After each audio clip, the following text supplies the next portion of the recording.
دعویٰ درست نہیں ہوگا۔ فیض بھائی، آپ نے ابھی بتایا چست کپڑوں کے بارے میں، تو میرا آپ سے یہ سوال ہے کہ جو آج کل کی لڑکیاں چست برقعے پہن رہے ہیں فیشنیبل،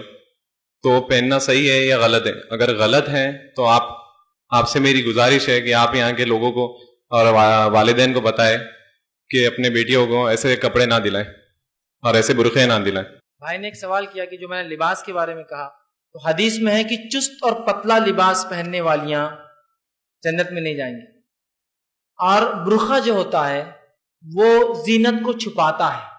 زینت میں عورت کے اس کا چہرہ ہے، اس کا لباس ہے، اس کے زیورات ہے، اس کو چھپاتا ہے۔ اب اگر وہ زینت کو ہی چست کر دیا جائے، اس زینت کو مطلب اس معاف کرنا برقعے کو ہی زینت بنا دیا جائے، اتنا چست کر دیا جائے، تو شریعتاً ایسا برقعہ درست نہیں ہوگا۔ نہ صرف چست برقعہ، بلکہ وہ برقعہ جو کالا، پیلا، اودا، نیلا پورے ڈیزائن میں ہے، چمکیلے بیل، بوٹے، نگ اور پتہ نہیں کیا کیا ہے۔ ہو سکتا ہے خواتین کو برا لگ رہا ہوں، لیکن میں علم کے لیے کہہ رہا ہوں، میں طنز کے لیے نہیں کہہ رہا ہوں۔ یاد رکھیے، لیکن ہو سکتا ہے بہت سی خواتین ایسے برقعے میں بیٹھی ہوں گی، میں طنز کے نہیں کہہ رہا ہوں، میں علم کے لیے کہہ رہا ہوں۔ بات معلوم نہ ہونا ایک الگ چیز ہے، معلوم ہونے کے بعد عمل وہ غلط ہوگا، تو لہٰذا یہ درست نہیں ہوگا۔ ورنہ کیا ہوتا ہے، جیسے میں نے کہا بیل بوٹے والا غلط ہے، تو بازی والی عورت فوراً تمہارے بارے میں بول رہے فیض بھائی اب دیکھو۔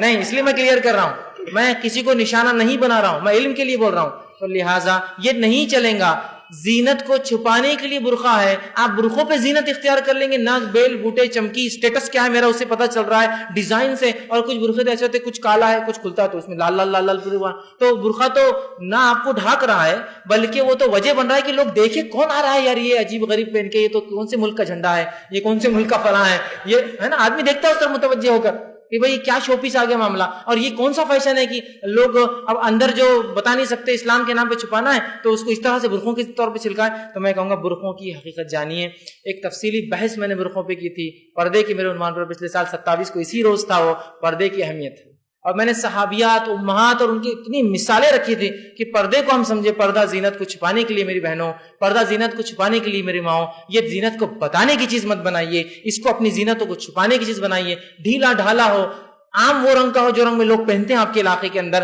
اور چست نہ ہو اور جسم کو چھپاتا ہو، اور ایسا بھی نہ برقعہ پہنے کہ اندر جو چھپایا ہو ایسا چلے آپ کہ وہ چھپی ہوئی چیز کو چال سے بتا دے کہ اندر کیا ہے۔ شریعت نے اس سے بھی روکا۔ تو لہٰذا والدین کے لیے ضرورت ہے اپنے بچوں کے برقعے کو دیکھیں، خود چوائس کریں۔ اگر مارکیٹ میں اویلیبل نہیں سادے برقعے تو سادے برقعے سلائے، آپ یاد رکھیں، کوئی ضروری نہیں ہے اگر مارکیٹ میں نہیں ہے تو یہ کوئی جواز نہیں ہوگا، اس لیے کہ جب کوئی کپڑا آپ کو پسند آتا ہے مارکیٹ میں نہ ملے تو برابر سلاتے ٹیلر سے آپ، ہے نا، تو یہاں کیوں نہیں ہو سکتا ہے کہ آپ برقعہ سلا ٹیلر سے، اگر ملتا نہیں ہے ویسا تو سلائیے، لیکن اپنے برقعوں کو، اپنے پردے کو، اپنے جلباب کو، اپنے حجاب کو